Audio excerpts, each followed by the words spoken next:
YS Jaganmohan రెడ్డికి వస్తున్న ప్రజాదరణ చూసి ఓర్వలేక రాష్ట్రంలో వైఎస్ఆర్సీపీ నాయకులను అరెస్టులు చేస్తున్నారన్నారు ఎమ్మెల్యే విరూపాక్షి.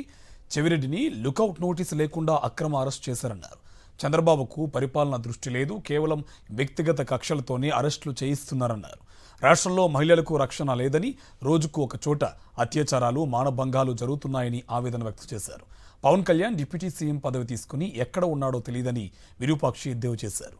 సూపర్ 6 హామీలు చేయకపోవడం వల్లనే ప్రజల్లో వ్యతిరేకత వ్యక్తమవుతోందన్నారు. రాష్ట్ర ప్రజల్ని అసలు పట్టించుకొని పాపాయన లేదు. ఎన్ని అరాచకాలు, ఎన్ని హత్యలు, హత్యలు చేస్తున్నారు, అత్యాచారాలు ఎన్ని. ఎక్కడ ఆడపిల్లలకి అసలు రక్షణ లేకుండా అయిపోయింది. ఎక్కడ పడితే అక్కడ చెట్లకు కట్టేస్తారు. ఆడపిల్లని ఎక్కడో నేర్చుకొని అత్యాచారాలు చేసి హత్య చేస్తున్నారు. ఇది ఎక్కడ రాజ్యాంగం అండి ఇది? ఎక్కడ ఏమని ఏ రాష్ట్రంలోనూ ఉందా? మన ఇండియాలో ఎక్కడైనా నడుస్తుంది ఇట్లా ఏ రాజ్యం? అందరూ ప్రతిపక్షంలో ఉన్నారు, అధికార పక్షంలో ఉన్నారు, ఎమ్మెల్యేలు మామూలు మంత్రులు ఉన్నారు, మీలాక ముఖ్యమంత్రులు ఉన్నారు. ఏ రాష్ట్రంలోనైనా మన ఆంధ్ర పక్కలోనే ఉంది. తెలంగాణ అయితేనేమో కర్ణాటక రండి, అక్కడ ప్రతిపక్ష ఎమ్మెల్యేలు ఉన్నారు, ప్రతిపక్ష నాయకులు ఉన్నారు.